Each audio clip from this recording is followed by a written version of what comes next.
All right. Well, hey, it's been a while. Yeah, Who's this guy on the screen here? yeah. Well, Like 2 months. my son just my daughter just graduated college. My son got married since I last saw you. Night. It was a Yeah. beautiful event. Beautiful event. Wedding was beautiful. How was your summer? That's what Yeah, it feels like. I mean, yeah. I know it hasn't been that long, but Actually, how geez. was your fall, really? Yeah, Yeah. really. Yeah. Well, I haven't had a job, so not great. But hey, it's having awesome kids makes life a lot better. So Yeah. Well, yeah, I mean, look, we all have lives outside of this podcast. It's not like this is what we do for a living. So we apologize that we've not been yes. releasing new material, but yes, we have new music, not new music, but we have a new content. We have some albums to talk about, but as you can probably hear at this point, Joe is not here. He will not be joining us for this episode. We just can't get all four of us together. It just can't. It just seems maybe we'll try to do that before the end of 2025. That should be our goal. But in the Let's blame meantime, the government. sure, that works for everything else. Why not this? In the meantime, I'm Eric, and Tim is here, I'm here, and I'm blurry for some reason. and Keith is here. It's like focusing on your mic. I know it's being Put your hand in front of your mic or something. I don't know. All right. Well, this episode we're going to be talking about the album "Short Bus" by Filter, the album "Gash" by Foetus, and self-titled by Prick. So, as you can probably figure out, there's a theme here to these albums. I mean, there's a Or at definite least theme with two of them. a genre linking Yeah, to them because yeah, for these sure. three bands, for the most part, come out of the more industrial side of things. However, Yes. Filter is not an industrial band in any way, shape, or form, but No. they do have ties to a certain member of a band called Nine Inch Nails, who as does Kind of Prick. popular. Kind of yeah. popular. I mean, Might may have have heard of heard of them. those. Yeah, If you listen to our other episodes, we've Yeah. We've talked introduced about people to them that before. band. Yes, Yeah. exactly. We helped blow them up, blow up their Under, career. yeah, yeah. but It's yeah, all, that's one They thing did I nothing say. without us. But for Nine Inch Nails, let's face it, uh, you know, they've kind of, I'd say like Prick and Filter and even Marilyn Manson, kind of rode the coattails Oh of yeah. Nine Inch Nails. yeah. Yeah, And and this is by the way, this is still 95. This is the year 1995. So these are three more 1995 albums. So before we do that, you want to do some news real quick? I got Yeah. yes, there's some news. So Somewhere in time. News. You hear it first. I wish Joe were here for this because I want to play this new metal church song that I have not heard yet. uh, you guys keep talking about it, and it's Yeah, well, it's so not. I I don't know if I want to hear it. here's the thing, in my opinion, like since Mike Howe died, this band has not really released anything good. They've tried other singers and it just has not worked. So, but the big news here is David Ellefson is now in Metal Church, and this Yeah. new song, I guess it's "Fuck Around and Find Out," right? F.A.F.O. Yes, that's correct. Yes. is it features David Ellefson on bass and some other folks. Do you know the other members? I didn't really pay attention to who the other members are. Yeah. Let me. So the old singer was Mark Lopez, and it's weird because he said like he doesn't even really know what happened. They just he just was like let go, and they didn't even. Weird. Tell him. Yeah. Like, so Kurt Vanderhoof, I guess he had some back issues on the last tour in 2023 to 2024. They had to cancel a bunch of shows, and things kind of fell apart. And that Mark Lopez guy was like, "Are we still a band? Like, what's going on?" And they Yeah. were just like, it was radio silence. And next thing you know, there's like a whole new lineup. And he's like, "Oh, I guess I'm out of Metal Church now." Wow. Yeah. Crazy. So yeah. So I found there's a bunch of articles about this, but so yeah, it's you said Ellefson. Obviously Kurt Vanderhoof is the mainstay who's been there since the beginning. Longtime guitarist Rick Van Zant, who's been in a bunch of different bands. In relation? I don't No, maybe. I don't know. I'd look that up. Okay. Are they a Jersey band? No, they're not. They're a Seattle band. At least. I mean, I'm sure these guys are from all over at this point, but initially they were a Seattle band. Drummer Ken Mary, who's been in Flotsam and Jetsam. That's Fifth Angel. Okay. Yeah. He's been in a bunch of bands. Alice Cooper. And the new vocalist's name is Brian Allen, who was in Vicious Rumors. And such a no-name wrestler name. Yeah. I mean, it's as always. Allen. Yeah. We always say this podcast, vocalists are usually the make or break of the band. Yeah. So I'm not going to say. Well, let's find out. Yeah, I'm not going to give my opinion yet. Just go ahead and play it, and then we can make our assessment.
I don't know. It's all right. It's nothing groundbreaking. It's like clearly he's trying to be David Wayne. Oh yeah, and it's not a very great impression. I don't know. It's. I guess my first impression is it's just generic, and it doesn't sound like good Metal Church. Like that riff is not a great riff. It's just a very generic metal riff. It's fine. It's fine. I would say that the drummer seems to be really doing more than he needs to. Yeah, he tends to do that. He did that. He did that in Flotsam as well. So, yeah, I thought the same thing. It's not just the words that came to mind were just not inspired. Is what I yeah. Because I thought of like the first few Metal Church albums, and I was like, well, that was fucking inspired. This is yeah. This is like, yeah, you guys are still around. That's cool, but like, this isn't anything like. I'm reading the Metal Church book right now. I don't remember who the author is, but there's. Yeah. It seems like it's somewhat authentic. I think it's authentic. Yeah, and it's clear that Kurt Vanderhoof is just like he just wants to play music. Like he was very driven. He was kind of like Lars Ulrich of that band. Like he was the force behind the band. He was the one going out there handing out the flyers and all that stuff. So clearly he loves playing music, and I get that. Like, I don't fault anyone who wants to just keep playing music forever. That's cool. Yeah. I just feel like I don't know. Maybe not Metal Church anymore. But you know what? People like it. Like it's in getting this good case, should you change the name of the band? I mean, it's not even like know. He's the only original member at this point, right? So I mean, that's the brand though. Like without that, what's he gonna do? Yeah, I know. We shouldn't shit all over it. I mean, it's like I said, like good for him for keep writing music and playing music. Great. Yeah. I've listened to some of David Ellison's podcasts. He seems like a good guy. Yeah, his podcast is great. Yeah, I love it. Yeah. So. And I'll listen to the album when it comes out. I'll give it a shot. I mean, I don't completely hate his voice. I was expecting to really, really hate it. I think it's the visuals more than anything that I really hate. Like the video is awful. The video's the guy is just like it's the cringe factor on his vocal or his presentation. Yeah. Okay. I mean, the first time I heard Metal Church with David Wayne singing, I didn't like it. So it's true. Yeah. There was that. I was like, whoa, those vocals, And And now I will say it's better than the last vocalist. I think he Yeah, it was is. just singing the last. I think so too. Yeah, And maybe, like you said, maybe the album will be good. Maybe this is not a great representation. Who knows? maybe. But, Yeah, it's just the cheese factor is high. yeah, for sure. That's why I said it pairs well with that Megadeth song that, what was it? What is that song called? I Don't Care, or whatever. Oh, that song. Oof. Yeah. That was terrible. We didn't mention that. We did talk about the first single from that new album. But this newest one was not very good. Of all people to say, I don't care, Dave Mustaine is the last guy who should be saying, I don't care. Because, dude, yes, you do. Yes, you do. You do. You won't shut up about how much you care. Yeah. Exactly. The last song of your entire career is going to be a Metallica song. You clearly care. Yeah. Well, other news, Rock and Roll Hall of Fame. I know we don't really care, but Soundgarden was inducted, which is pretty cool. Yeah. That's good, yeah. And it sounds like they are putting finishing touches on a new album, too. They had started recording music with Chris Cornell again before he died in 2017. And they have, I guess they went through a legal battle with his estate to get the rights to it. They finally got the rights to it. I have a clip of the drummer talking about it. And Matt, you had mentioned that some fans might even be surprised the songwriting was sort of taking a little bit of a different direction. Yeah, I mean, there's very familiar elements in some of this new music, but there was a couple songs that felt like it was kind of a new chapter, or it could have been a new chapter. So it's really exciting to hear that. It's bittersweet, of course. But I mean, I'm really excited for people to hear it, have our fans hear it. It's fun for us to be working on it, and sometimes listening to it is a bit, it's overpowering. So, but yeah, I'm super proud of the music that we did put together, and we're pretty close. And it is nice having Terry on board with us for Really sure. great. Yeah, It's Terry Date. Yeah. So Terry Date's producing it, which is good. Yeah. Yeah, so that'll be good. I the last album was King Animal, was that the name of it? Yeah, King Animal, yeah. It was fine. It wasn't great. I didn't go back to it. It was kind of like Soul Victus from Faith No More, where it's like, ooh, this is gonna be awesome, and it was a big letdown. Yeah, it was like, it's good. It was like I kept trying to make it grow on me, like it'll grow on me, and it never really did. No. So, but we'll see what happens with this, right? Yeah, I mean, I mean, considering how long ago all of this was put together, it's going to be interesting to hear. But I definitely am not going to hold my breath as to this being some great, magnum opus of their.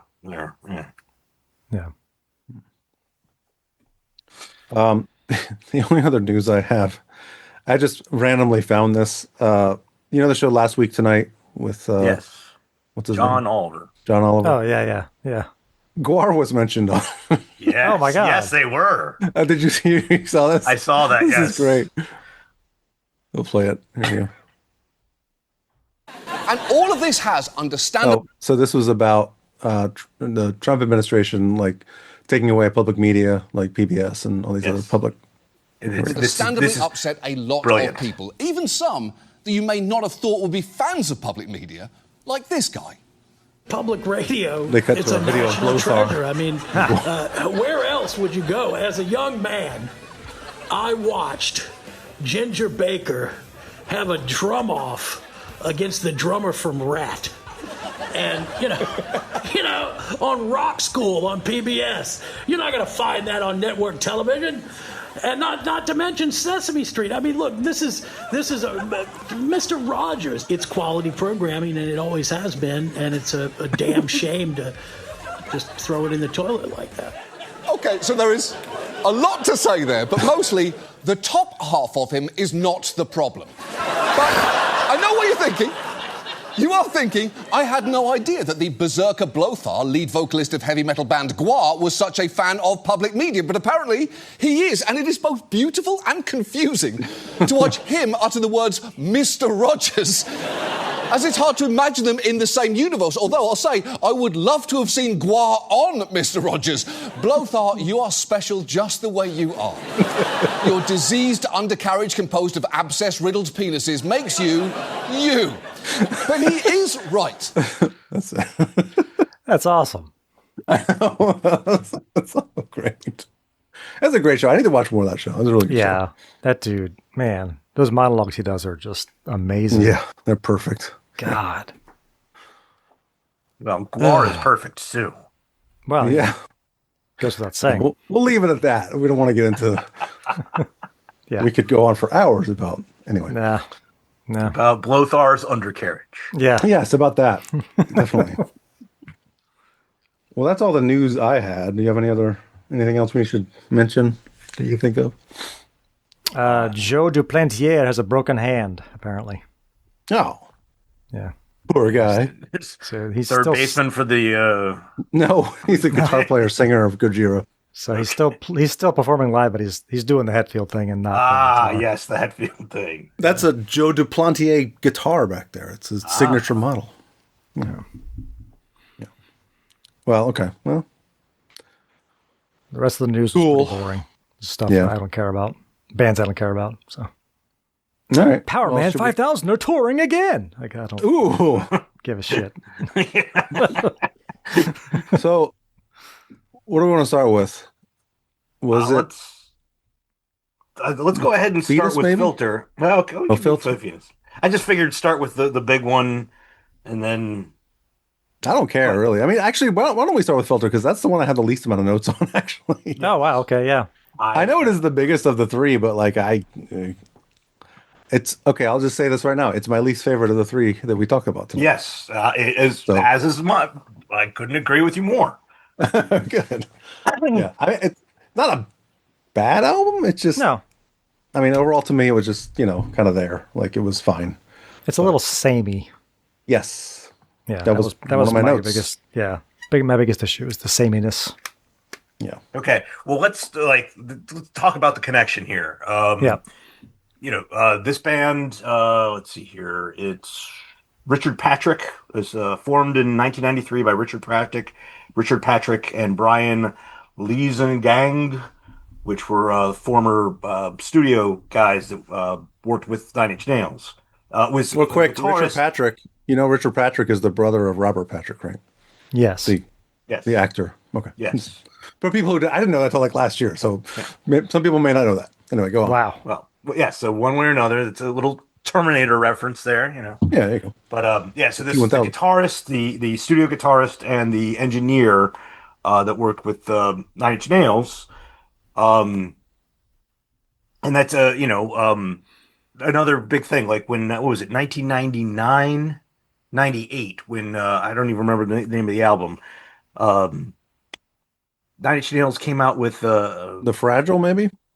Maybe the Fragile, and they that was 90. That was 99.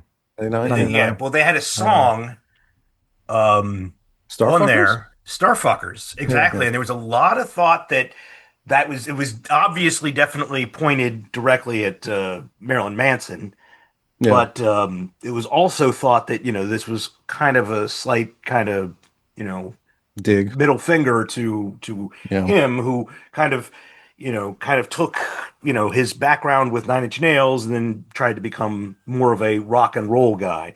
Another interesting thing about that song, though, I misunderstood it when I initially heard what it was, and I thought it was Skullfuckers Incorporated.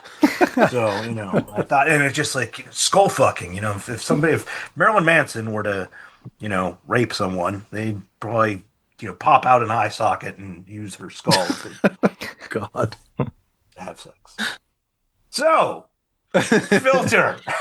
But one way or another. So this album, pretty much he kind of rode the coattails of Nine Inch Nails. But when this kind of got released, of course, the first song, the big hey man, nice shot. Let's Hey man, face nice it, shot. we're gonna go ahead and listen to a little bit of that.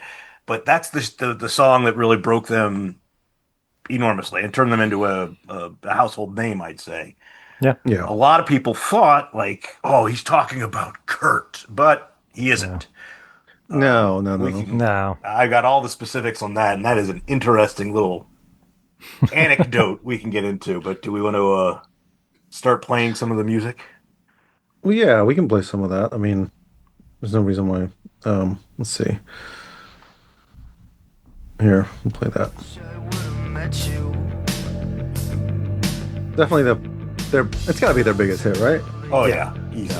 Yeah. This and that. What was that? That Take My Picture. Take My Picture, yeah. Yeah.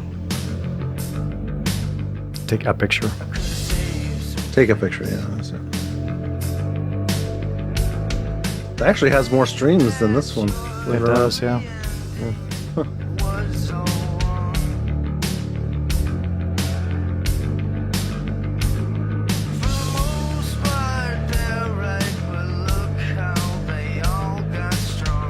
How many movies has this song been in? I feel my like this was God. like all over the place in like early 2000s movies. Yeah. Oh, yeah.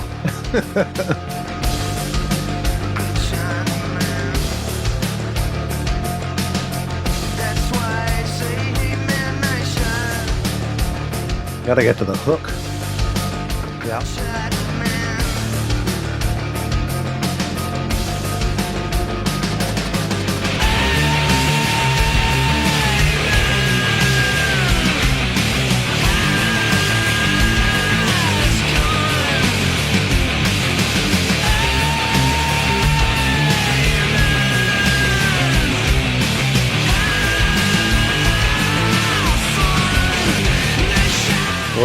What's your anecdote on this song? Well, the funny thing is, like, everybody thinks that this is supposed to be some inspiring thing, like, look how they all got strong or something like that. And it's like, I don't know what the fuck this song was written in 1991, and it's about R. Bud Dwyer, who in 1987 he was the state treasurer of the state of Pennsylvania, and he was convicted of bribery. So let's see here that he was expected to be handed a very lengthy prison sentence. So he held himself a live televised press conference where he, kind of went off on the justice system, stated his innocence, and then he pulled out a .357 Magnum and shot himself in the head. Jesus. Wow. And did it live, cut the commercial, cut the commercial. Yeah. Did it right there. And that's the thing. It's like, it's about like a guy who committed suicide on live, over the air. And it's like, let's see here. Because he died in office before his sentencing, his family was able to collect his full state pension and survivor benefits. Had he been sentenced, state's law would have prevented that. That motive is kind of cited as the reason for his public suicide. He had to die before he got convicted so that he could make sure his family would still get something. So maybe it's the family that look how they got strong. Well, maybe I don't know if my the lyrics definitely don't convey that. No. It's not. That's not what I would have thought of. Like that's. Yep. Yeah. And all these different movies, it's like like a basketball movie. Hey, nice shot. Yeah, it's always nice. Yeah. That's clearly not what that's about. Yeah, exactly. I mean, it's like you hear that, and it's like there's no way in hell this song is about that. Yeah, right. It's like, okay, but according to what it says, it's about R. Bud Dwyer shooting himself live on air. The other interesting thing about this song was the riff and the chorus. Apparently, I guess the lineup for Filter at one point featured the guitarist Stuart Zeckman, who went on to join Stabbing Westward. And apparently the chorus riff they claim was ripped off basically and used on the title track of the Stabbing Westward album On God. So I've not heard that. Did they call on the lawyers on that one, or? I guess not. I don't know. We could listen to it right now and see if we can find it. It's 7.5 minutes long though, so I don't know if we. Yeah, let's see if it's obvious. Yeah.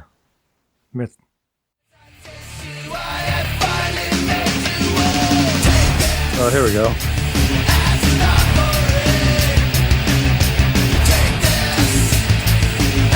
Yeah. Oh wow. Yeah. Yeah. Same riff. Wow. I'm surprised you didn't sue him. That's a straight up rip off. Holy That's shit. the same riff. That's not even crazy. It's not even. It sounds like that is the riff. No, that's and the same like drum beat and everything. Yeah. I mean, yeah, it's that's- just, yeah. Jesus. That's Wow. a straight just lift. Like we'll take Good that. job, guys. I mean, Maybe that's why people kind of picked on that band. I remember people like making fun of Stabbing Westward a lot. Yeah. I don't know. They were kind of a goofy band anyway. But well, they were one of those bands that kind of everyone heard and were like, yeah, okay, they're okay. Maybe I'll buy that. And no one did, yeah, because like Chevelle. yeah. I don't know. Let's see. Album cover. We didn't talk about that yet. It's fine. Yeah. The only note I have on this is that the album was released with artwork similar to that of a package with the track listing and barcode being part of the front cover. Some pressings also included a photo on the back tray, while others simply featured a track list against a bare background. The minimalist design was done in homage to Public Image Limited's 1986 recording album. The name of the album is Album. That's interesting. Okay. Yeah, that is the name of the album. Okay. That's, I don't know, pretty boring album cover. It is. Yeah, there's not much to it. It looks like if I were buying brake pads. Like, Yeah. oh, yeah, I want to get this brand. It does. It does. Yeah. Yes. Maybe that's what they're going for with filter. Yeah. Maybe. I need a new yeah. cabin filter. Yeah. I need a 300 brand. Production. Fine. It's good. Sounds good. Yeah. Those are not real drums. Shocking. From an industrial band. Yeah. Yeah. That's a straight up drum machine, buddy. Yeah. So, I mean, like I said, I don't have a lot of notes on this. My thought on this band is there are a lot of songs that sound very identical when it comes to the vocals. Like, and the songs where he's not singing like or screaming, I kind of prefer those a little better, a little more. Like the song, what was it? Stuck in Here, I liked.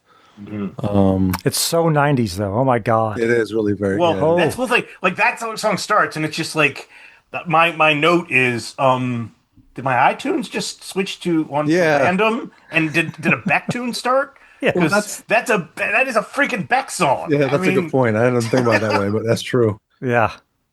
Well, and the last song is kind of Nirvana-y. Like it's very, it almost, it feels like he was going for like this is something you'd hear at the end of a Nirvana album, like Also something in the 90s. way or something, right? So Yeah. or All Apologies, yeah.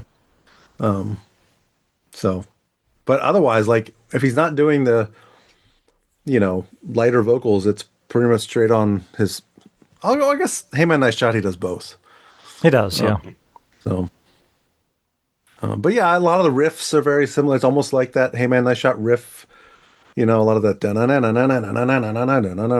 It's very similar when it comes to the heavier stuff. Yeah. I do like, there were some really good riffs on the album. The end of Under was really good. Really good. And the bass on that song is really good. Just the tone and the playing. I was thinking about that on Take Another, that the buzzy kind of sound effect that they had on the bass. Yeah. Yeah, that one, I did like that song. I like the chorus in that song a lot too. Yeah. Very good. Under, that opening riff, I swear to God, it was like an Instinct riff or something. It was like there was a song where we slowed it down and just did that riff. It may have been Beef Expunger. I don't know. Let me play that real quick. It's kind of funny. It might have been Beef Explunger. Have just keep things on random on my iTunes, but Yeah. that came on, and my son was sitting in the back, and I got to mention hey, this is all the guys that I do my podcast with. He enjoyed it, so Nice.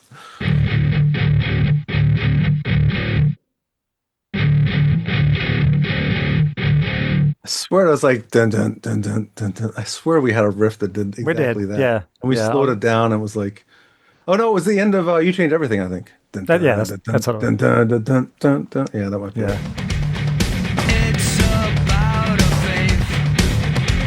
I do like that bass tone though. It's great. It is. Yeah. Like it's different than the rest of the album. The rest of the album is pretty straightforward bass wise, but like tone wise, I mean.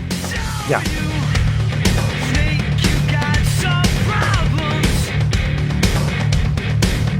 I'm gonna skip to the end of this song. Man, the end of this is great.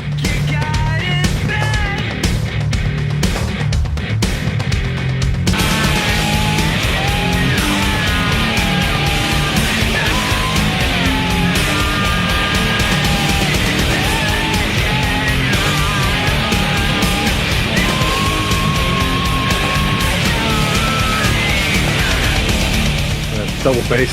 Yeah.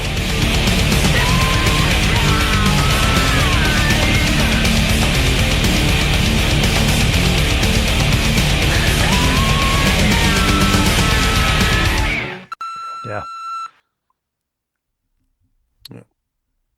Oh, we said take another. We'll play a little bit of that real quick too. Let's play it.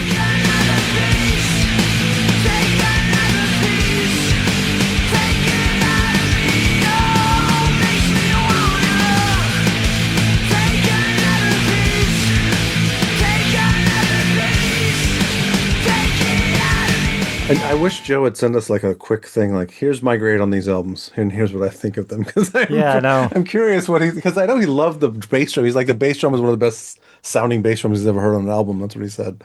But bet it's that's the fake. only note that I have from him. So It's a fake drum.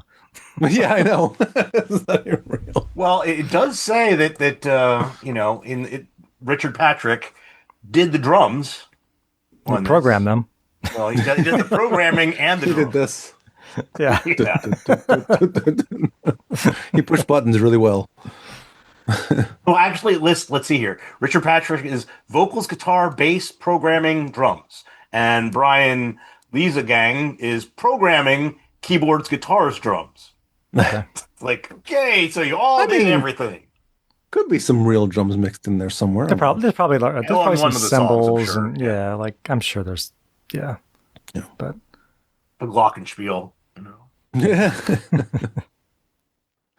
Yeah, there was the song It's Over. I mentioned Nirvana earlier. There was a riff, and I don't remember what it was, but there was a part in that song that was like, oh my gosh, that's Nirvana. Like, it sounded like something off In Utero, I think. Yeah, well, that's like for that one, like that one, I would say that this album is a little eclectic in that it definitely doesn't do the same thing over and over again, even though it does do the same thing over and over again. Because, like It's Over is Vocally, slow. I think it's very repetitive. Yeah. But I mean the heaviness on that track is that's the thing. Like there's a lot on here that really isn't all that heavy, and like It's Over adds a little bit of that. Yeah. Yeah, let me play some of that. I'll see if I can find that riff. I don't know if it's like middle of the song-ish.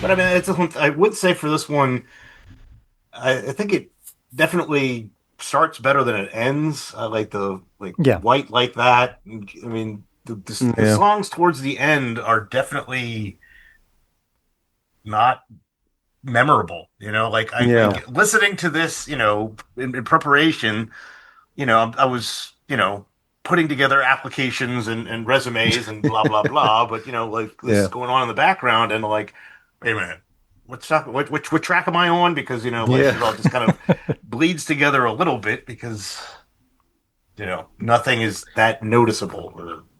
There was a riff in Gerbil that was really good. Let me play that real quick. I was like, oh, that's heavy. That's good.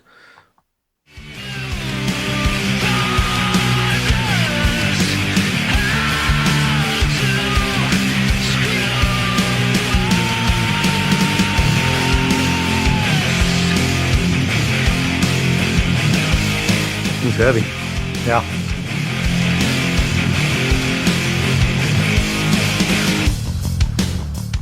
I know it's quick, but that's... Yeah. Yeah, I had 3:45 and White Like That as being good. If you want to... Yeah, okay.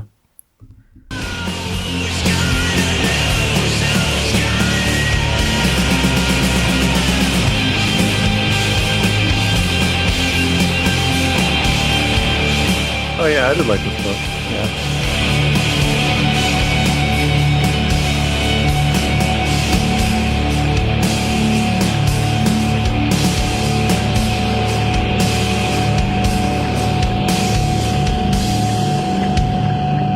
They sound like, well, maybe not. They sound kind of real drumish, but I don't know. Yeah. That was a good bass drum sound, though. It is really good. I know we kind of flew through this, but I don't have much else, really. I mean, there's not a whole lot more to say. I mean, I think we should play a little of, Stuck in Here or, So Cool. Just because, I mean, let's face it, those two tracks are definitely nothing like anything else that's on the album. Oh, yeah, that's true. I'll Like, play a little bit of... Yeah, that's true. I'll play some of those. Once again. Yeah, I mean, that is... God, that is so Beck song. 90s. It's a fucking Beck song. It is Beck. Yeah, you're right. Yeah. That's... Once again, I'm in low gear. I did see something on the Wikipedia saying it was like... I don't know, they classified the band as like... industrial, but with alternative and grunge elements, and I was like, I guess so. I hadn't thought about that, but yeah, I guess so. Yeah. Like, there are some grunge elements, I guess. Yeah. Yeah.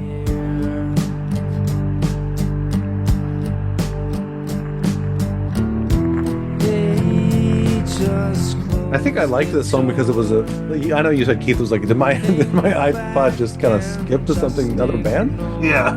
That's kind of why I liked it, because like up to this point, the whole album was just heavy, screaming, and then this came on, I was like, oh, this is kind of cool. So, the sequencing is good too. It makes sense. Like they put it right in the middle. Yeah. And then the last song, we'll play some of that too real quick. It's another. I don't really understand it. Did you think you were cool? I don't even understand it.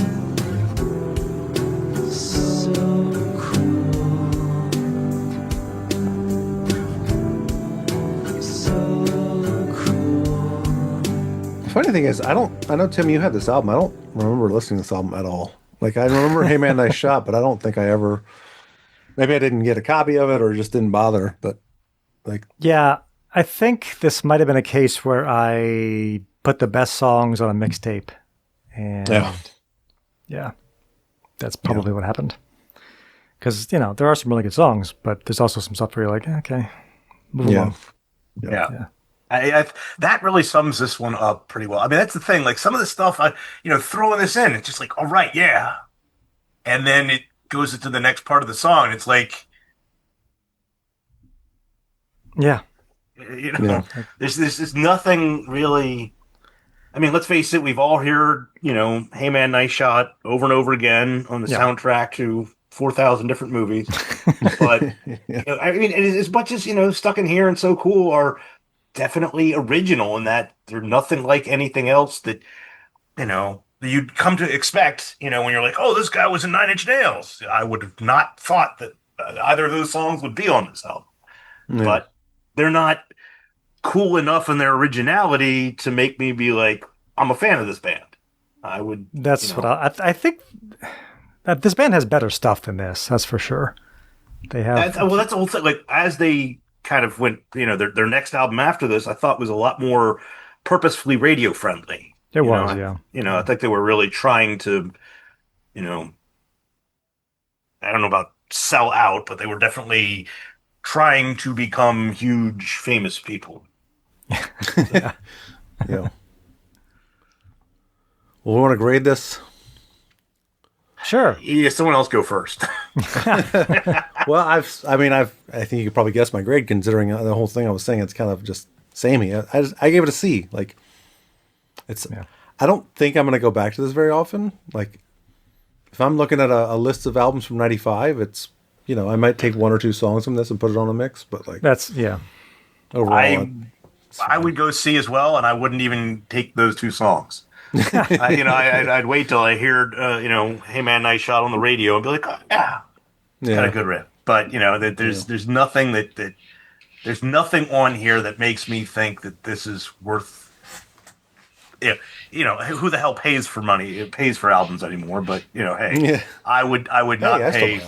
I do too. I do. If I saw this on vinyl, I would not buy it. Exactly. No. I did buy my daughter. Her birthday was just last week, and I did buy her very first record. Nice. Oh, nice. What'd you get? The K-pop Demon Hunters I should have soundtrack. guessed that. Why would it be anything else? Should have guessed. That thing's you guys have been aware of the. That show just freaking popped up, and now everyone in her fucking class is just like every birthday party that she's gone to in the last 2 months has been K-pop Demon Hunters. Yeah, it's not just kids. Like I've been around adults who were like, "Have you watched K-pop Demon Hunters?" I was like, "No, why would I?" Like, "Oh, it's really well done." I'm like, "Okay, cool." I'll give it that. It is really well done. It is good, and we were just listening to that while we were eating dinner before I came down to record, and it's let's face it, stylistically, it's definitely not in our our bucket of things, but hey, it's definitely. I always think having a young daughter, and all the hell that most young daughters put their parents through, and loving really bad music. My daughter. Thankfully, has some people don't like Taylor Swift that much, but I have listened to a ton of her now and enjoy it to an extent. And the K-pop Demon Hunters managed to stomach that and actually enjoy it. So yeah, there's got to be something to that stuff. People love it, so they love it. I gave the album a C+, by the way. Oh, sorry. Yeah. There you go. We're all on the same page, basically. Yeah. All right, Foetus. Gash is the name of the album. Yes. J.G. Thirlwell's band. So, Keith, you know this guy more than we do. Like, I've heard the name. I think I've heard about from you mostly, just mentioning his name. Yes. Because I went to his Wikipedia. I'm like, I don't really recognize a lot of the stuff that he's done. Well, the one thing is, I guarantee you've heard a ton of him. If I know you well enough, I'm pretty sure you watched a lot of Cartoon Network stuff. Sure, maybe. Okay. Yeah. He has done a lot of work, for the most part. Let's go. J.G. Thirlwell, he's Australian. He started Foetus. And just like a lot of, industrial bands are one dude. And Foetus is J.G. Thirlwell. So he started this in 1981. The biggest thing that pisses me off, like we all can complain right now about all the bands that put on, hidden tracks at the end of CDs in the 90s because now it's a pain in the fucking ass anytime one of those comes up on random in your in your iPod. Well, you have to sit through 20 minutes with nothing. Yeah. J.G. Thirlwell, fucking every single thing he did. He changed the goddamn name of his band from Scraping Fetus Off the Wheel. God, I didn't even write it that many of them down, but yeah, it's like he changed. It's always Fetus something, but it's just a pain in the ass that when I'm like, oh man, I want to listen to that track, I can't even remember what the fuck the goddamn name of the band is to get to where the hell it is, because Fetus is always in there, but like Scraping Fetus Off the Wheel, that's in the S's. But one way or another, so he started in the early 90s. This being a 95 release, this is absolutely considered his biggest. He was absolutely in the underground industrial scene. Very popular, very well known. But this was his big kind of breakthrough as industrial. I think at this time, in the 90s, was really getting noticed with Ministry and Nine Inch Nails especially. So he, I think, wanted to kind of, capitalize on some of that notice, at least. So this is what he released. And, I'm pretty sure I got this from Columbia House. So, nice. But one way or another. Wow. In 95, huh? I didn't know Columbia House was still a thing in 95.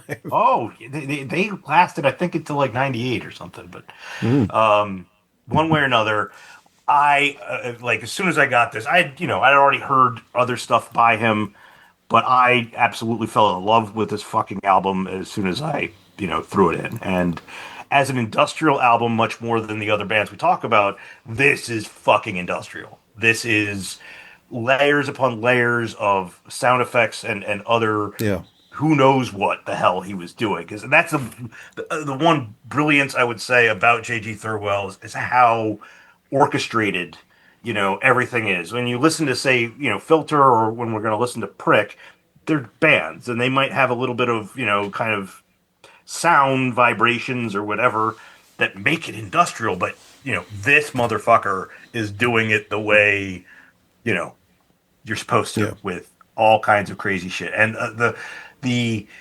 eclectic nature of, I like, my favorite song on the album is Slung, which is a big band tune. And that might be my crazy. favorite too. Actually. That song is crazy. Exactly. And it's just, there's so much just little hidden shit. If you just sit there and listen with your headphones on, this is just such an incredible fucking album to kind of analyze and listen to. Yeah. And also, I also love his lyrics. So I see he did remixes and helped produce albums by Faith No More, Nine Inch Nails, Pantera, and Front 242. So that's probably where I've heard his name too. Like, I'm sure I've seen like a Pantera remix by J.G. Thirlwell or something like that at some point, right? So we should mention too that it says all instruments by J.G. Thirlwell except, and then it's got Todd Ashley on bass on some tracks, Vinny Signorelli on drums, Mark Ribot probably on guitar, Marcellus Hall and Steve Bernstein as well. So Marcellus Hall on harmonica, Steve Bernstein on trumpet, and Mark Ribot on guitar on some tracks. But primarily it's J.G. Thirlwell, it looks like. So. Yeah. And the Heresy horn section. That's the one big thing about this album that was really cool, was like the fact that this is industrial with a fucking brass section. Like, what the hell is going on? Yeah. It's crazy. It's great. So that was my one note, is the addition of horns makes it really unique, like a really different, like that's not something you hear on an industrial album at all. And then this is going to kind of blow your mind, Keith, but the singer, and you're going to look at me like I have three heads, but the singer, his vocals remind me of a mix between Rob Zombie and the guy from Big F. That's what I got. Wow. Okay. I was like, there's moments I was like, this reminds me of the Big F. And then there's moments like, that sounds like Rob Zombie. So, I don't know. His vocal style, that's what I mean, let's face it, J.G. Thirlwell, I love him to death, but, he's not the greatest vocalist in the world. No.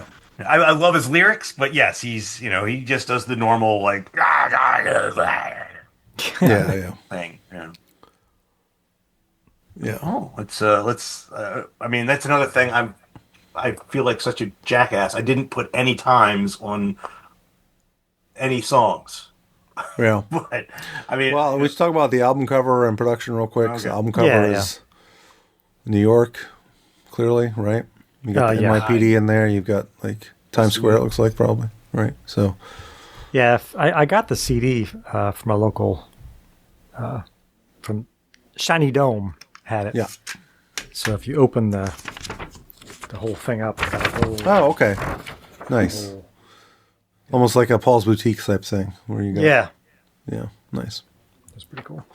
So I was questioning if that was actually New York or not, because like obviously the Foetus Gash sign is probably a Photoshop or whatever Photoshop was in '95, but I was curious if Yeah. the rest of that was actually Times Square. well, it does say New York Police Department in the bottom zone. Yeah. It says it's written right there. So Right. That's what I figured. I mean, it's Times Square. I just don't know if it's actually like it's a real picture or if it was just doctored, and because clearly the Foetus Gash sign is not real. I mean, I'm guessing it's not real. This is a bunch of photos that have been stuck together. It's not actually like a Yeah, that's what I figured. panoramic. It's actually a bunch of pictures stuck together. But yeah, still, it's definitely New York. Yeah. I mean, production-wise, it's kind of, again, with the horn section, it's not something we usually discuss. We don't talk about, how is the mix of the trumpets in this album. Yeah. flugelhorn. Yeah, Yeah. But it sounds good. It all sounds good. yeah. I mean, I can't. Again, it's industrial music. So when you're talking about production for industrial, it's like you can't really. There's not a lot of nitpicking you can do when it comes to like, the crash of that typewriter on the floor didn't sound. Wasn't mixed in well enough with the other stuff. Yeah, you assume Satanic this. chanting and Yeah, They should have brought that up in the mix a little more. That satanic chanting. But it sounds good. I was a little turned off because I'm not a huge fan of the first song. I didn't really like the first song. That much. It's a little slow and takes a while to get going. I liked it. Once it gets going, it's good. It's just it started kind of. I was like, oh, I might be in for it on this one. So it might be a hard listen, but well, I was figuring, to be honest, I was figuring you guys would not like this album. So no, I like it. that's I liked it for the most. There's some moments where I was like, okay, let's get on with it. Yeah, I mean- it's industrial, so it's going to have that Yeah, repetition.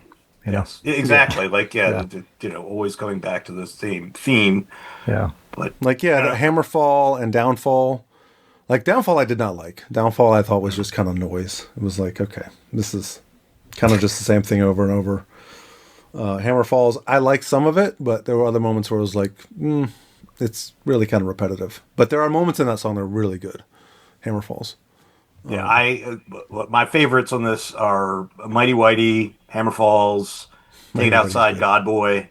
For Klimt, I think he may have had a video for. Slung, of course, is my favorite. Yeah. And Steal Your Life Away. I mean, there's just this one. It just got. I mean, yes, you're right. This definitely there are a few tracks on here that it's just like okay, whatever. But this thing can fucking hit you in the goddamn throat, and It's a long album too. Well, it's 62 minutes. Well, that one song is 11 minutes. That's Yeah, part of it. exactly. Like that takes As long up as a big 11 chunk. minutes 20 seconds. So Yeah. Well, it's got to, it's a jazz style song, so it's got to pull it, yeah, true. Mighty Whitey's great. The lyrics in that are really good. Yeah. Yeah. There were parts in the song Friend or Foe that gave me like a Filth Pig era Ministry feel too. Like some of this did remind me of Ministry as well. I know it's industrial, but it was like early Ministry-ish.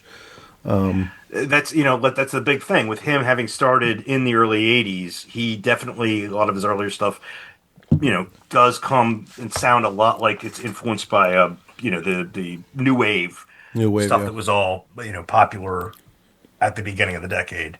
Yeah. Well, let's play some of this. So Yes. we talked about Mighty Whitey a little bit. Let's play the chorus of that one. It's a great chorus. Let's get to it. Let's see.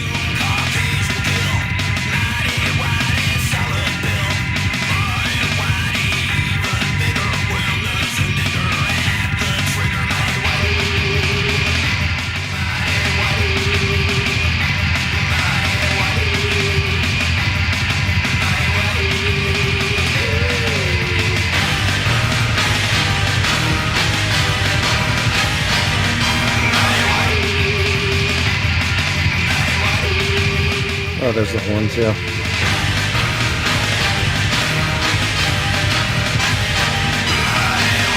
I played the controversial lyric. Oh my God. All the Warriors. Yeah. Hammer Falls. That one. Let me play 439 of Hammer Falls, because that part is good.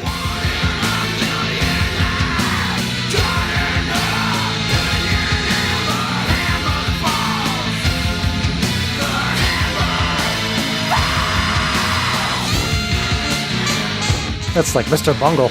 I know.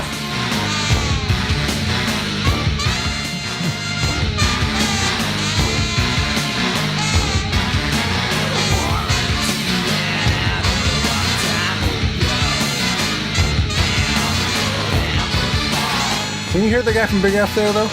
Yeah, definitely. Yeah.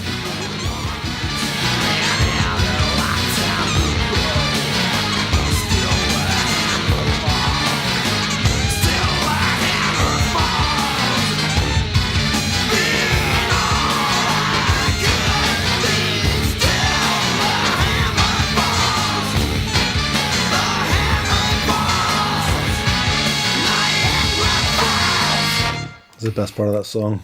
It's so good. So Love this that. is this Sony Columbia released this album, but I can't imagine what they must have. It must have been like. I guess people like this. I don't.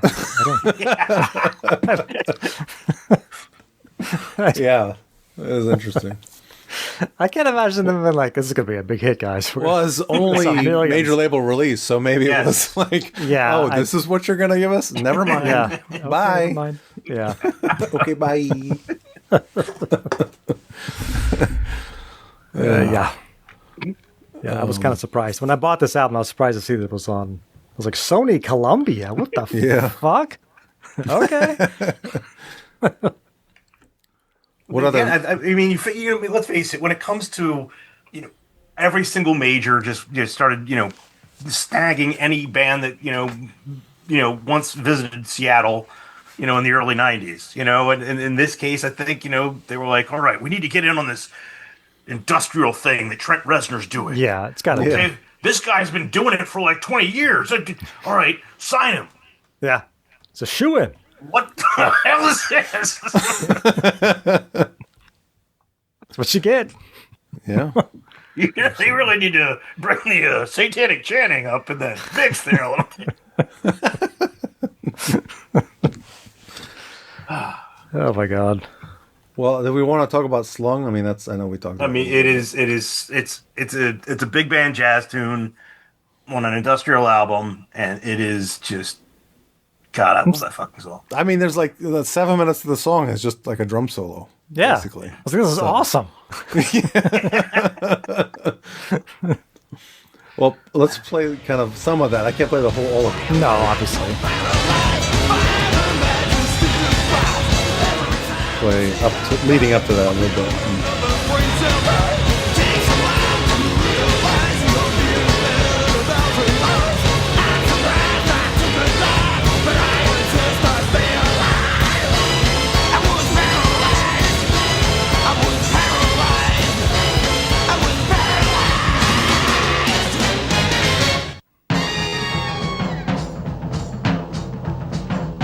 This goes on so long that when it came back to that chorus at the end, I'm like, oh, wait, it's the same song.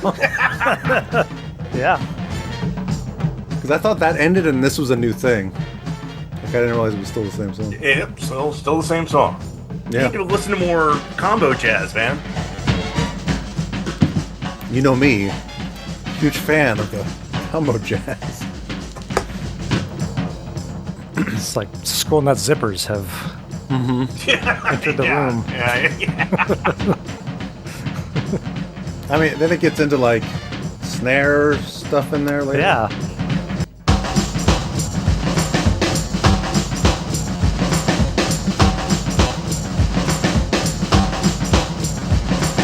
All right, so before I play more of that, there is one thing I want to mention that this reminded me of, which is fun. Have you seen the movie Corpse Bride? It's a Danny Elfman movie, a Tim Burton movie. I It's an animated movie. Yes, but I'm pretty sure Stop I motion have. animation.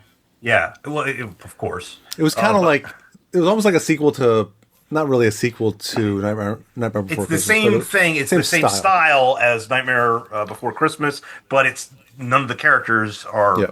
You know, it's a completely different. Yeah. So they But showed yes. that at the Alamo recently, Alamo Draft House, and my son and my wife went to see it. Well, we all went to see it. I hadn't seen it in like, I don't know, 15 years or so. I think it was the 20th anniversary, and that's why they were showing it. But there's a song in that movie that reminds me a lot of that part of that song. I'll play a little bit of it for you here. I know, let me see. I wrote it down. Falkenspiel. There you go. Oh yeah. Come on, boys, pick it up. It's Danny Elfman, so. Like it. Okay, Chauncey, take it. Yeah. Go.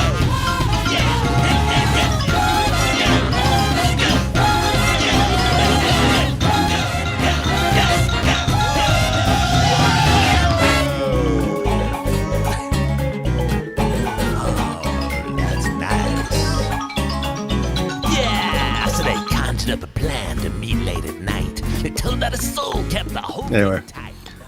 It's a part of the movie where part of the plot of the movie is like there's, you know, he's gonna marry this woman. He doesn't. He ends up like being pulled into hell because this ring does some power. Anyway, and that's like the first thing you hear when they go to hell. And he's introducing him to welcome to hell, basically, or welcome to the afterlife. Not so much hell, but welcome to the afterlife. So. Welcome to hell. All we play here is jazz. Well, Anyway, yeah, that song's long. It's great. It might be my favorite on the album, just because it's so different, you know. So, But yeah, one way or another, this was his biggest release of his career. There were a few more albums that he's kind of put out like in the 2000s and such, but for the most part, from the late 90s till now, he has normally done a lot of work doing sound effects and soundtracks on Cartoon Network shows and things like that. Huh. So kind of makes sense in a way. Playing for Klempt, because he actually has a video for that song. oh, okay.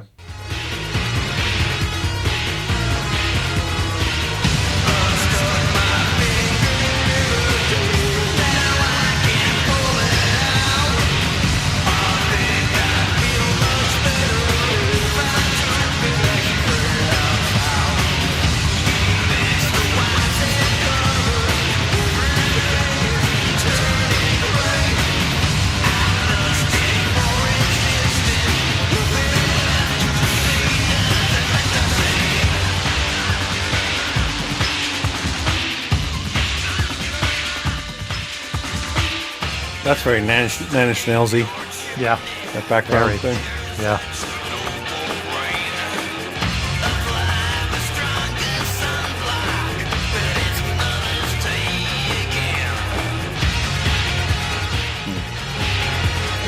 Yeah, that's pretty good. That note I had in that song is like not much to say about this one. It's fine. That's the one thing. Which is funny because that was the single, I guess. But yeah, exactly. That's like, why was that of everything on this album? Like, it's a fine song, but it's definitely not one of the best. So, yeah, no. Okay. Yeah. You mentioned "Steal Your Life Away" too. Let me play some of that because I don't remember that one too well. I didn't have a lot of notes on that one.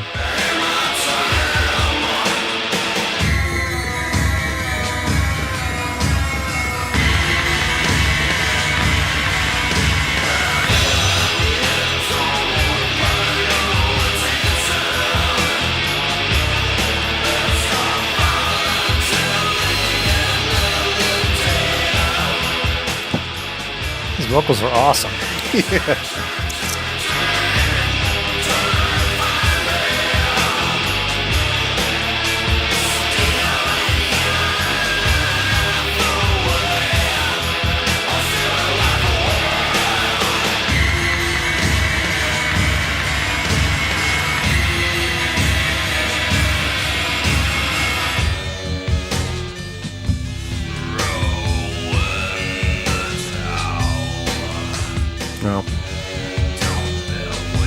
So I think that's. I didn't really have many notes on that one because it was like, it's fine. Well, I mean, one thing going on there is there's a lot like the effects, the usage of that, like weird sounding stuff that's definitely programmed in there. So. Yep. But I mean, yes. So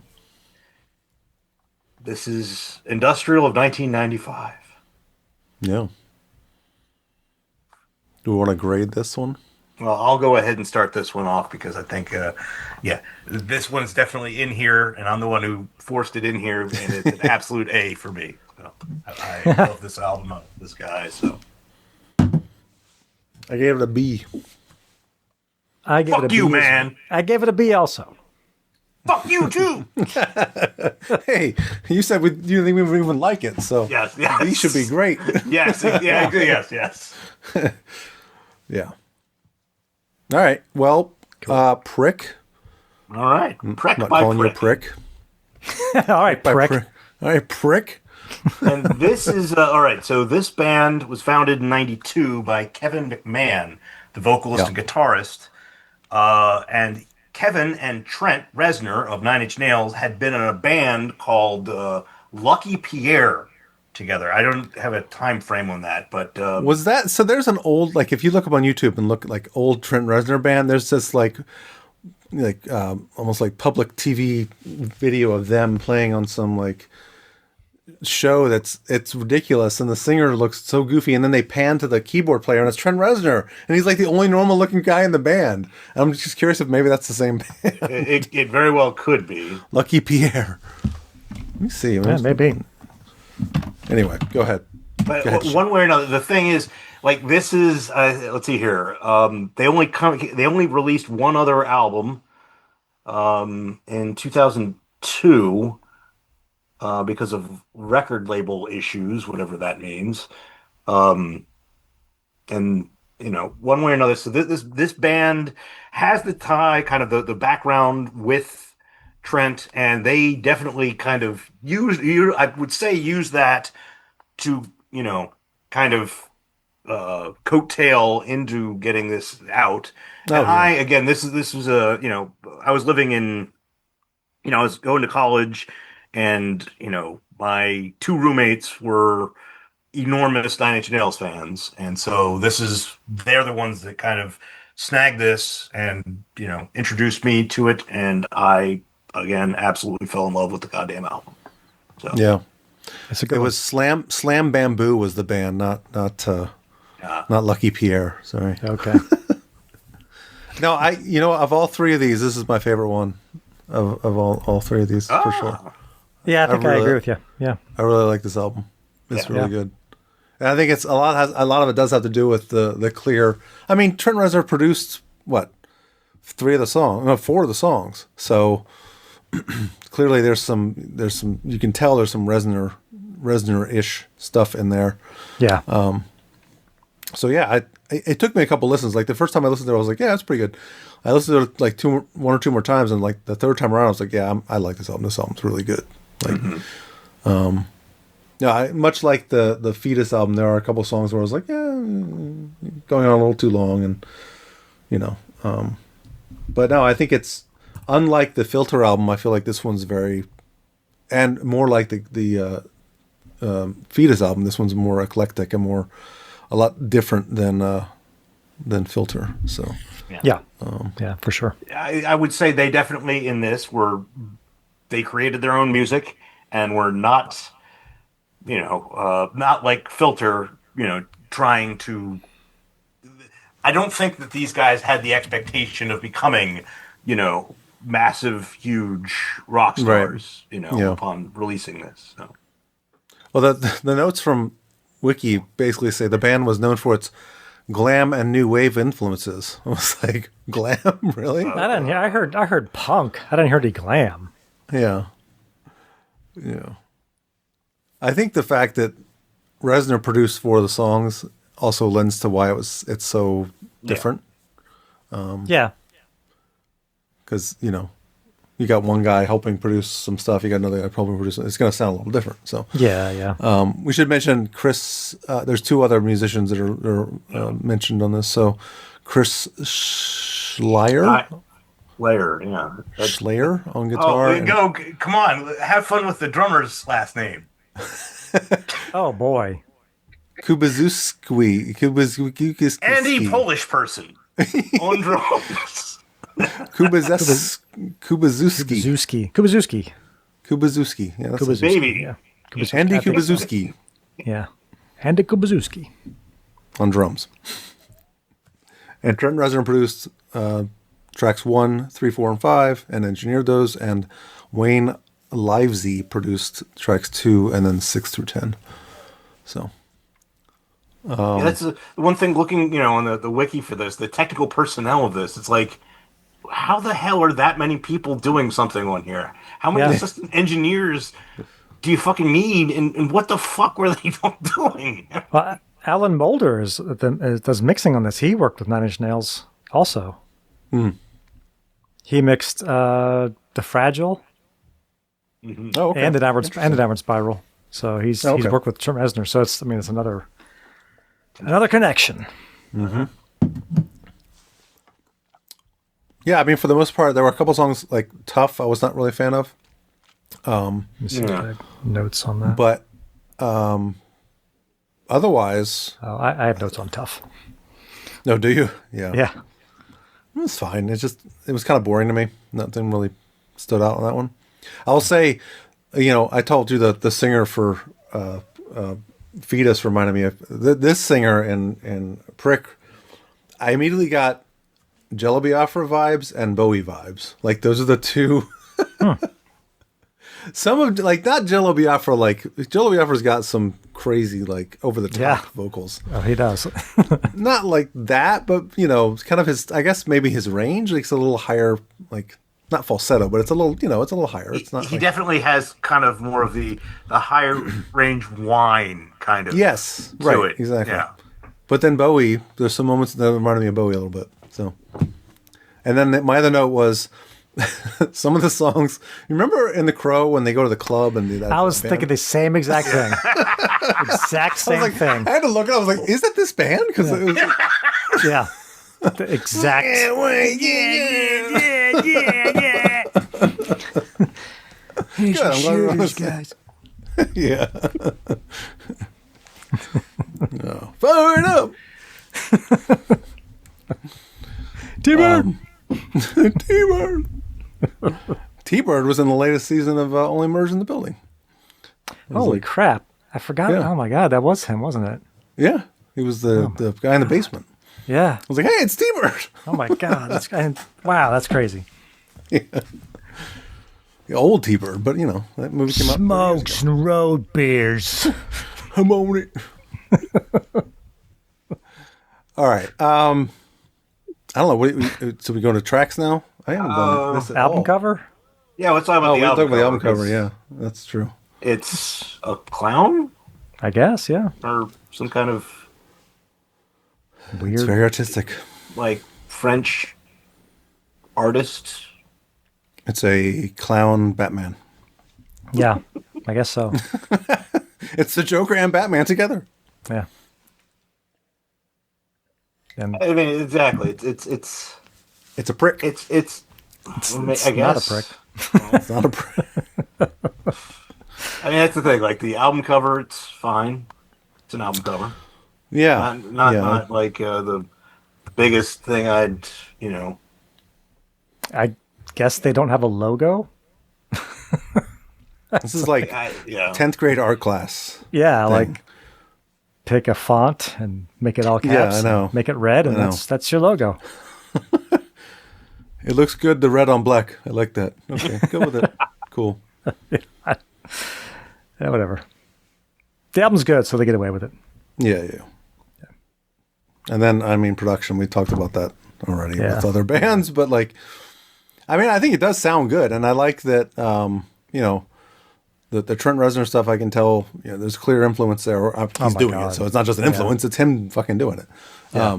But you can tell for sure. Like, even if you had told me, if you had played this album for me, didn't say anything about Trent Reznor, I was like, there's got to be some Trent Reznor here, right? Yeah. Oh my God. There's parts where you're like, that's Nine Inch Nails. What's happening? Yeah, right now? exactly. Like, Yeah. that's, Yeah. Yeah. But there are other, like, there's some moments in the song Riverhead that reminded me of Jane's Addiction. Yeah, I'd see that. Yeah. Like I said, there's some moments in, like, No Fair Fights. There's a, vocal-wise, there's a very, very Bowie part in that song that I thought of. I Apologize, I liked a cool, quick song. That song has like a poppy chorus. Yeah. I Apologize. I was like, oh my God, this is like kind of poppy sounding. That's the song that kept getting in my head. Oh, there you go. It's kind of poppy. Yeah, yeah. And then, but that cool little background thing they have in that song, like, I got the tune in my head. Yeah, that song "Crack." Keith's gonna love this. It sounds like STP. Yes, it does. Really? Yes. I had the same exact note. Opening was like, oh, that's STP. I mean, maybe not. It's not vocally, but guitar riff wise. And immediately when it starts, I'm like, this is STP. I mean, drums are the same riff. Yep. That actually wasn't one of my favorite songs. No, but it kind of good. Veered from the rest of the album a little bit. Make Believe I liked a lot. Yeah, exactly. But that's like the, kind of mellowy, emotional kind of like end of the album. Yeah, but the backing vocals on it are so good. Mark, it's great. Like, yes. Yeah, we should play some of it. Yeah, yes. I thought the opening. Yeah, I thought this song starts off like very punk. The song Communique. Yeah, Communique.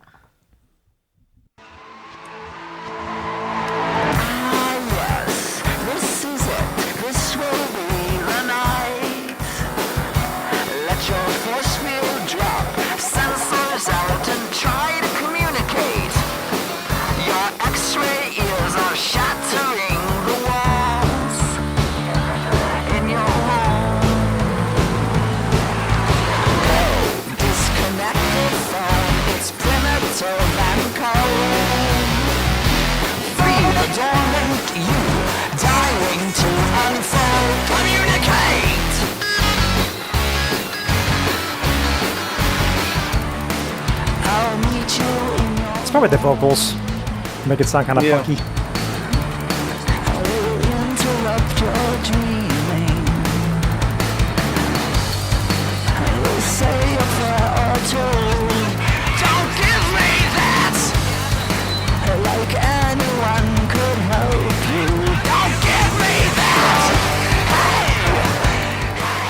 You know who probably loves this album? Marilyn Manson. No, I thought about that too. Actually, I there were some moments like the distorted vocals, very Manson-y at points. Yeah, for sure. Yeah, and this is before him, so more or less, it's in the same. I'm pretty sure Manson was already. Manson had an album in '95. So. Yeah, he did. Yeah, that's true. But it's before he really broke. Like this is before. This is before Antichrist Superstar. Mm-hmm. So. Yeah. Yep. Riverhead, that song, 126 is what I had for the Jane's Addiction sounding thing. Well. Yeah. That part right there. Mm-hmm.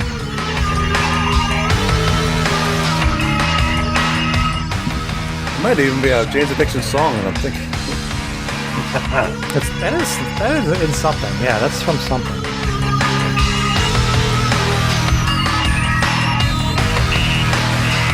And then 354, I said total Nine Inch Nails. Oh yeah, that's exactly what I said. Same exact note. Oh my god. That's yeah. You'd hear that on the Fragile or something. Yeah. This is like Nine Inch Nails 5 years later, or 4 years later. Yeah, exactly.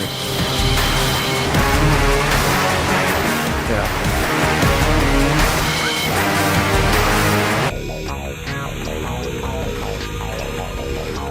That's God. What? It's Nine Inch Nails. Yeah. I mean, that's why I like it so much. Yeah. It makes sense. that song tough. I said Marilyn. All right, yeah, I so mentioned let's- Marilyn Manson, but I said 243 to 310 sounds like something Marilyn Manson would try to do.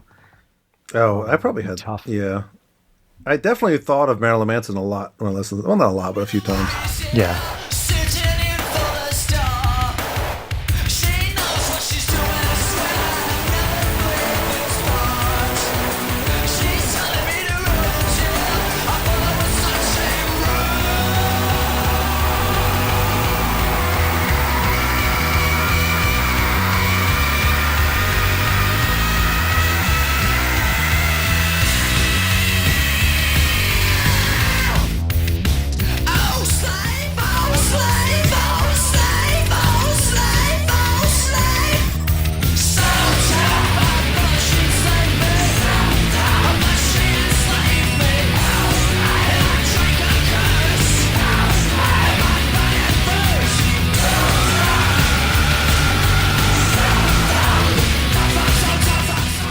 It might grow on me. Like I don't know. It's okay. Yeah. It's good.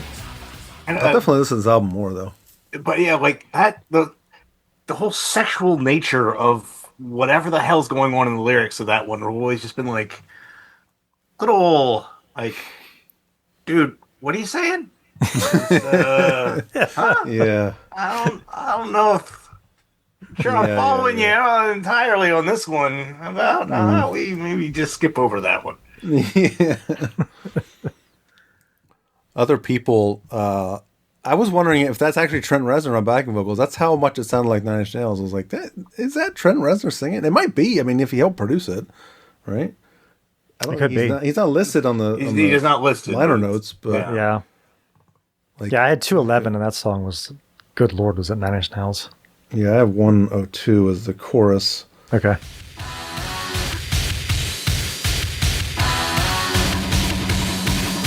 Oh my God! Come on. That part on the people.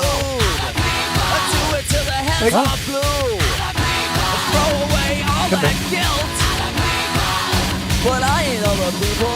I need to get to know you first. I need to get to know. I need to get to know you. What did you say? 243?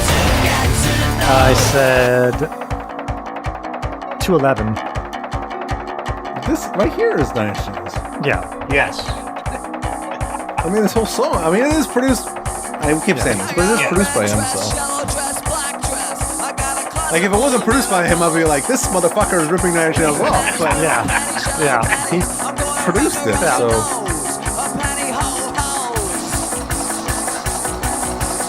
I'll just keep playing it because we're almost at 211 now. So. Okay.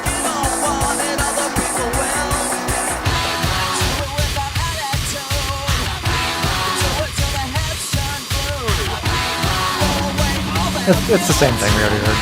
Oh, okay. Yeah, that is definitely like, oh my God. Yeah. Not that there's anything wrong with that. That's right. Now we're at hands down my favorite of the album. No fair fights. That's Yeah. I mean, This is a I great had, song. yeah.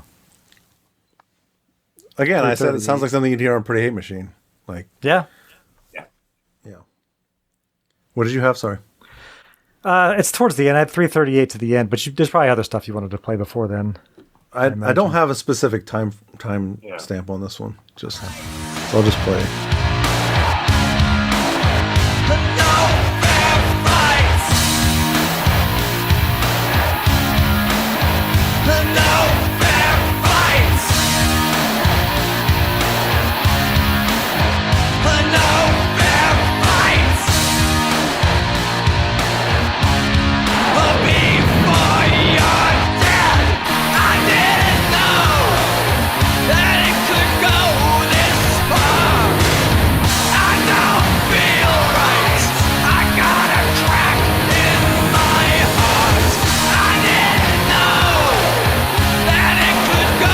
That's awesome.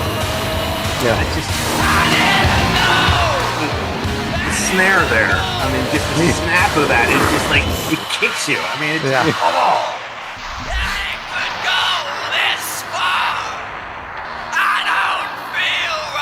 Yeah. It's good. Yeah, I don't know how I missed this album. That's weird. You'd think.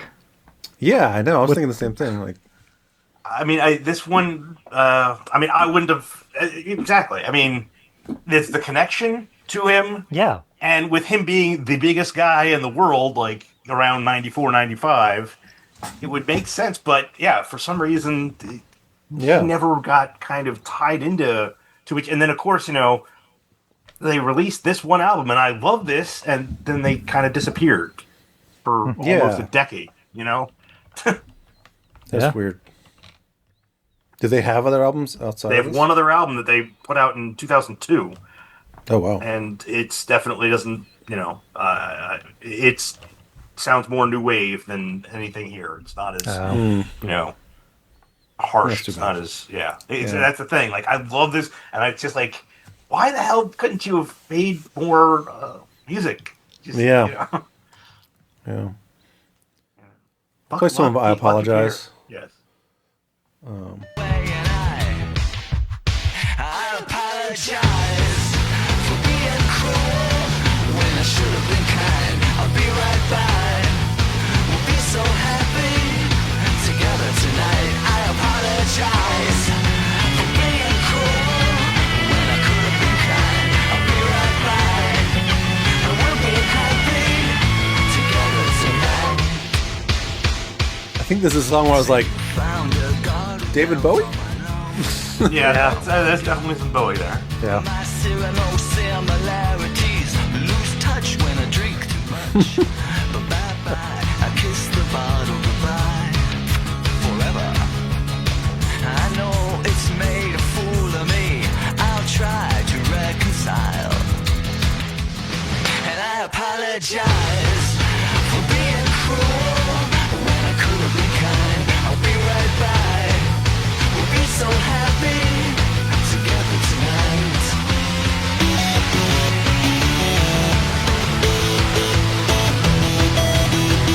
I think I appreciate that it's just kind of like hitting like three different genres of music all in.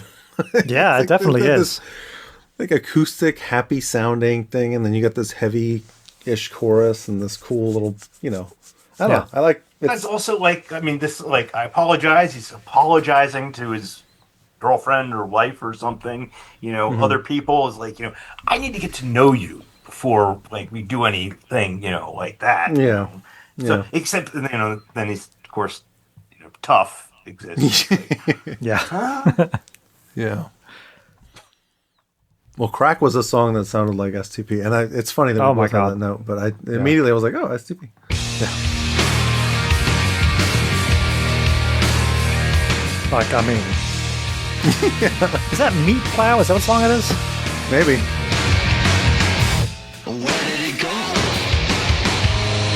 It changes up quickly enough that Yeah.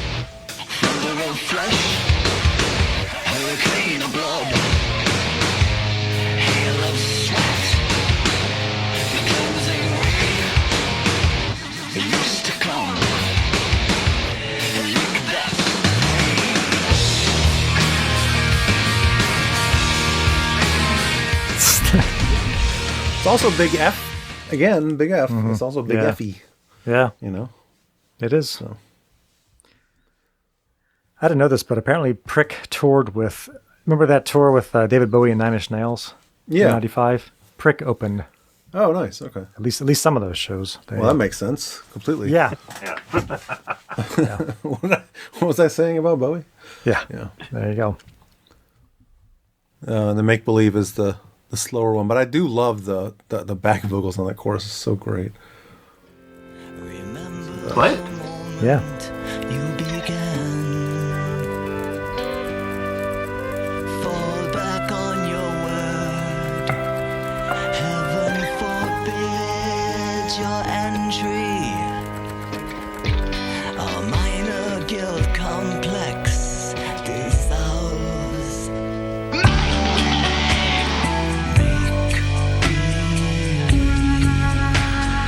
nothing is wrong.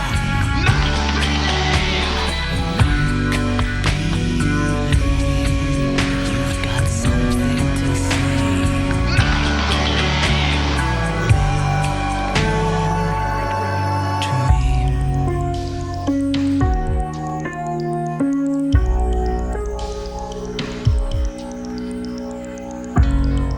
was a little surprised this one wasn't produced by Trent Reznor, because it could, it's kind of got that hurt feeling a little bit. Yeah, it does. I mean, it was just a matter of if you look at, they recorded this in Los Angeles, random places in New Orleans, and New York, I think. Yeah. So it's like, oh, no, London, not New York. So Los Angeles, various locations in New Orleans, and London. Yeah. Did it say this album sold 66,000 copies? It's not a ton. Yes, 60. That's sold 66,000 copies. Yes. Yeah. Well, Matt. I think Matt Carpenter. If you guys remember, he's the guy who's like bought this and introduced me to it. So. Oh, okay, cool. Yeah, if I can find, I wouldn't mind just buying like a used version of the CD. Oh, absolutely. If I saw this out in the wild, I'd definitely buy it. Yeah. I doubt it's on vinyl anywhere. I mean, no, I don't think it was ever released on vinyl. Yeah, exactly. But, okay, well, great on this one.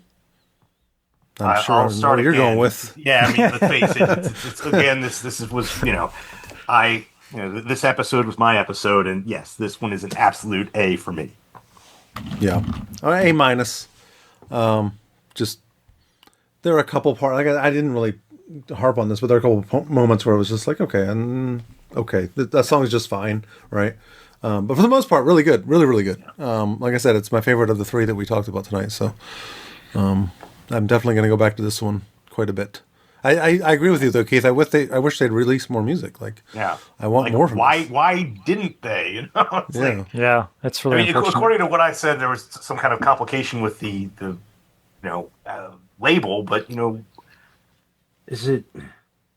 This was on nothing. Interscope. Nothing Interscope. So yeah, I don't know how the fuck. Yeah, who knows? Yeah, it's stupid, but hey. Oh well, we don't get more from Kevin McMahon. Yeah. I also gave it an A minus. A minus. There you yeah, it is quite good. Yeah, and I'm probably going to buy the CD.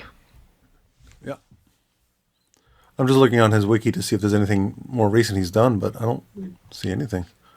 Yeah. Also, it says that Lucky Pierre started in '74. Holy shit! Whoa. Okay. All right. How old is this guy? Right. Oh, let's see here. Yes, he's 72. Wow. He was born in 1953. 53, in Baltimore. But nice. There you go. I thought he was British. Yeah. He sounds British, doesn't he? Yes, he does. Okay, well, all right. And I mean, that's the whole thing. Like, if he was in a band with Trent, it had to have been in Cleveland, right? Trent's from Cleveland, right? Yeah. Yeah. So who knows? Yeah. I don't know. It's weird because nothing has been released from him in almost like 20 years or more. Yeah. It's crazy. Anyway, all right. Well, shit, you gotta hear. You gotta hear this. You gotta hear this. You gotta hear this. You gotta hear this. You gotta hear this. Oh, this I gotta hear. You now gotta hear this shit. Who wants to start? Well, you guys, did the Thanksgiving. Thanksgiving is next week. Halloween episode without me. So I was, in Falls Church at, near CD Cellar, which I rarely get to at all. And that's got the largest, kind of record selection in there. But I flipping through their, randoms. I found one that was just like has my wife's name written all over it. It's nice. Oh my God. Yes. It's Bobby Pickett, Boris Pickett, and the Crypt Kickers. This is the Monster Mash, and it's got Transylvania Twist on it, Sinister Stomp. So it's got just great. This got a lot of play in our household in the month of October. So yeah, I bet. Well, We should mention the AVVT There you Patton Yes. collaboration. Yeah, Sorry, my absolutely. camera's- This is the AVVT brothers and Mike Patton. Who are the AVVT brothers? They are basically a bluegrass type of couple of guys. They're really a band from North Carolina. I like them a lot. I liked them for quite a while. And apparently, Patton is a fan of theirs, and they're a fan of Patton's, and they decided to work together and put something out, and they put an album out. It's called AVVT/PTTN. It's good. It's really good. Yeah. The whole album's really good. Yeah. Is It's it short, but it's really bluegrass? I mean, what is it? What style? it's is kind- it, or does it like- bounce all over the place? It's kind of I mean, I bouncing all over the imagine place. Yeah, it's all over the place. There's moments that you're like, Patton wrote that song. Like the song "Heaven's Breath." Like I love that. I think my favorite song on the album, but I think it's clearly a Patton song. I'll play a little bit of that. It's got some like vocally. It's got some Doorsy influence too, which I like. Yeah.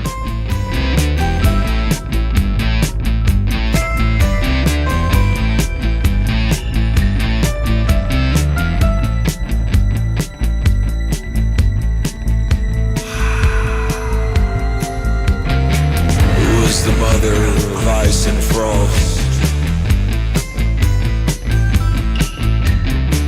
What of my soul has been lost? To have it back, what will it cost? Come back down.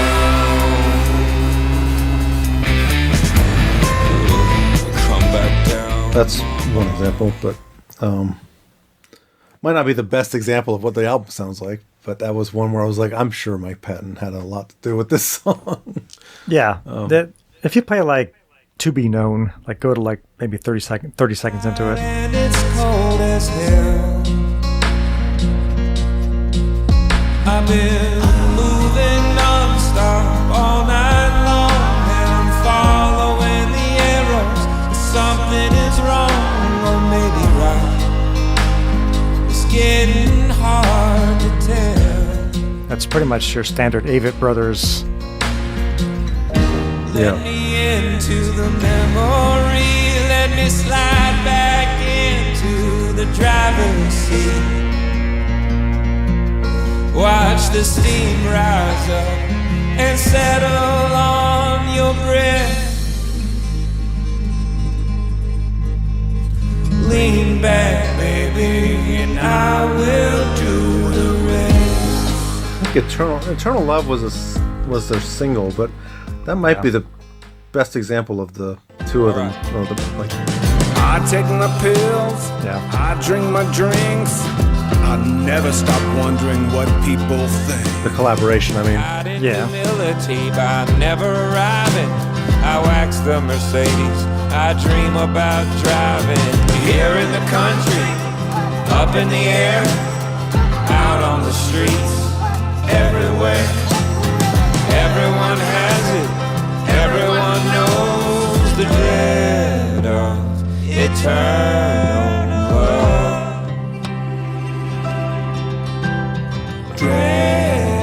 we said this was like between this and the Halloween album, probably the two biggest surprises of the year. Yeah. I mean, this one no one saw coming. Like I knew this was even a thing. So, I have never heard of it before, and I like what I'm hearing. So, yeah, it's really good. Yeah. It's a very good album. Go to like 2:20 in the song Received and just play like 30 seconds ish of it. Call out to me. It is the sound of every gift of love I've never received.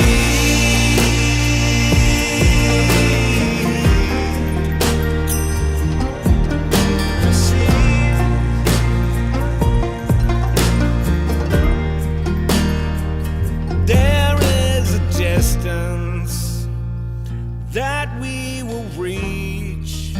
Is that it? A desert sky. Is that it? Yeah, pretty much. Yeah, just the chorus and just Yeah.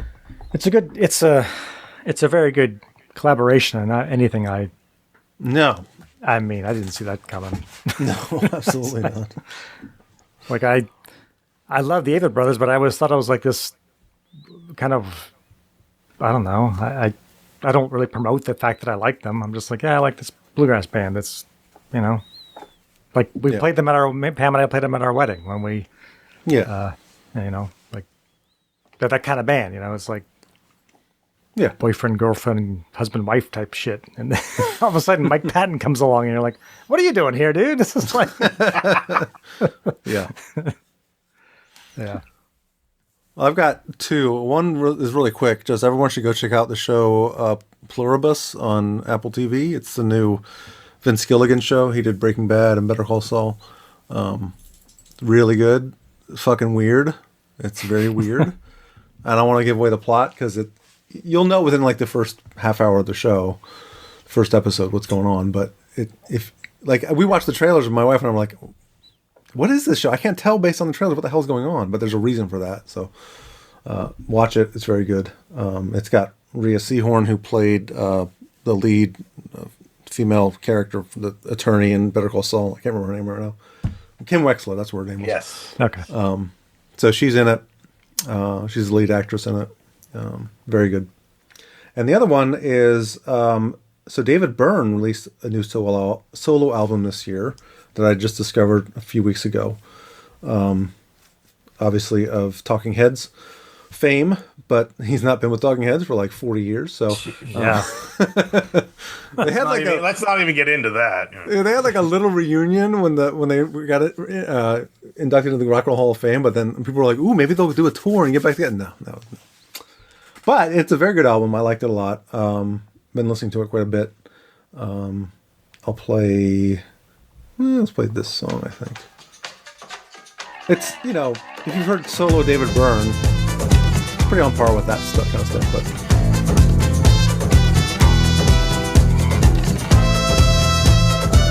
also Haley Williams from Paramore's featured on this album on a few songs. Oh, okay. Love is cold, love is hot, love can make you feel a lot like someone else.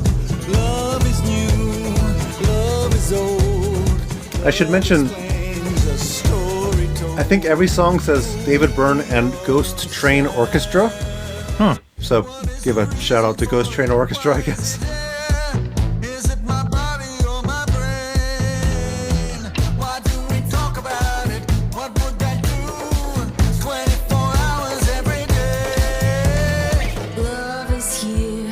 Now there's Haley Williams. Anyway, it's a good album. I recommend it. I've been on this weird, like, Paramore Haley Williams. I mentioned Haley Williams in the last podcast too. She released a solo album this year too. It's also very good. But yeah, good stuff. Good stuff. Keith, have you heard the New Testament album yet? I have not. Oh, it's very polarizing between the me, Tim, and Joe. So really, I mean, yeah, Joe Joe doesn't like hates it. Yeah, oh, Joe hates it. Yeah, hates it. Okay. Which I'm like, that's so silly. There's 2 songs that are goofy. The rest of the album's fine. I like it. Yeah, I like it a lot actually. Most of the album's really good, I thought.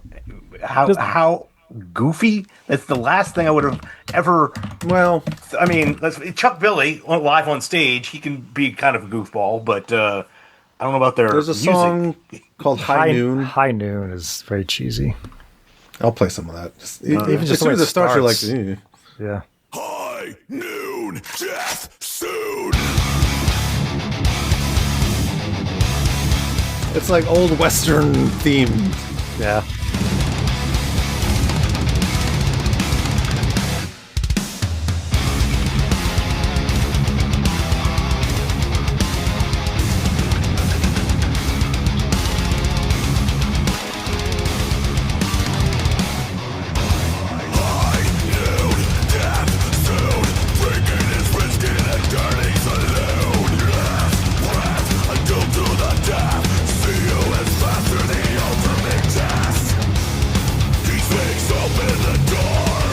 What was the other one that was kind of... Was it Nature of the Beast? I Or think Witch Hunt. so. Oh, I don't know. No, Witch Hunt I liked. Yeah, I like Witch Hunt. Witch Hunt had kind of weird vocals, but like there's a lot more of the Eric Peterson shrieky vocals Yeah, I like on this, which they've been doing the last couple albums, I guess. But no, I liked it for the most part. Yeah, so check it out. I would listen to it. And we're curious to hear what you think, Keith. Yeah, the first half is really good. Shadow People, that song is awesome. Yeah, I like Shadow People a lot. It has a proper ballad on it. Mm-hmm. Yeah. Was that Meant to Be? Yeah, Meant to Be is the ballad. Yeah. We'll have to give that a listen. Yeah. Definitely. Joe hates the drums primarily. Yeah. Well, who's the drummer now? What's Some his dude. name? He's like 27 years old, so he's super young compared to those guys. Yeah. Yeah. Let's see who is the drummer's name now. Let's see. Chris Dovas. Oh, there you go. And Tim, would you agree that he's not? I mean, let's face it. There's no way he's as good as what's his face? Like Gene Hoglan. Yeah. I think Joe's issue with it is that he's doing a lot of the things that are kind of trendy in metal right now. So a lot of blast beats, a lot of really fast double bass. Joe isn't here to defend himself, so I don't want to, speak for Joe. But that's when we really got to Joe. He's an asshole. He's essentially saying the drums are all triggered and fake, and And it's like, I know these drummers nowadays can do this. I mean, they have techniques now for playing double bass that you can genuinely play this fast. I've seen it done. It's not fake. They really do it. It's really hard to learn, and I probably will never learn it. Yeah. But this guy's legit playing this stuff. It's not fake. So, yeah. And I'm not a huge fan of blast beats. There's a couple songs with blast beats on the album. Yeah, but it's short. It's short. It's like maybe 2 or 3 songs where they use that. Yeah, it's not the entire album. It's not like this isn't a death metal album. It's no. He's just adding some modern, drumming techniques into Testament.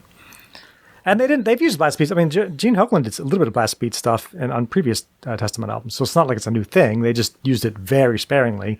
They're using it a little bit more now. So that's all. Yep. Yeah. The album's good. Definitely give it a listen. All right. We should play a little bit of that song Black Hole Scum by Soulfly. Oh, yeah. Soulfly. Yeah. The new album's good. Another short album, but it's really good.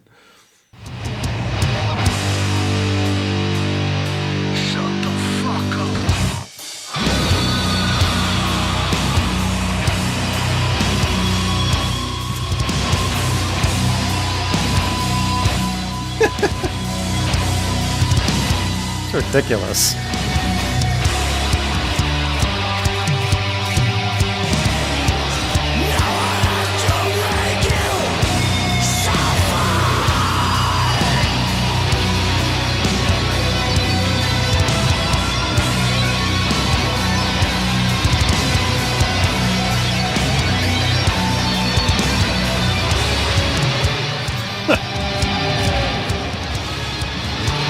It's ridiculous.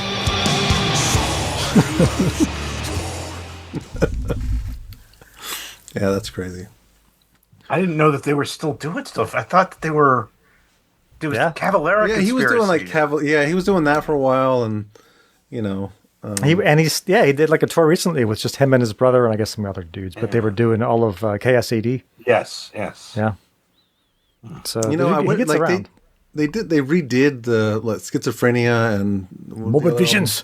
Morbid Visions. I was like, why? Those are your 2 worst albums. Like, yeah, if you're gonna redo something, do like Beneath the Remains or KSID or something. Like, why are you gonna do those albums?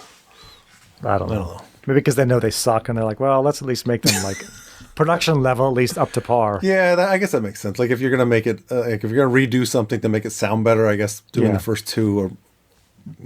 But still, like those albums. You take a poll of every Sepultura fan and ask what their favorite album is. They're not going to say Morbid Visions. Morbid Visions. No, it's like Projects in the Jungle. This is the best Pantera album. God, no. I couldn't even tell you a single song on that album. I couldn't tell you a single song on Morbid Visions. Unless it's a title track, no. I can't help you. Yeah. All right. Well, we good? I guess we are. All right. Well, Happy Thanksgiving. Sorry, I missed you, Joe. We'll see you next time, hopefully. But for Keith and Tim, this is Eric saying... Thank you. Good fucking night. Energy, aggression, power. To sum it up, it's a vulgar display of power. Sometimes I think you drink just a little too much blood. I'm sorry, I'm going to PA. Bloodaholics Anonymous. Good note. Cutting it up big time. They are miserable slaves of Satan. Some cunt's recording this. You have been in the presence of evil. You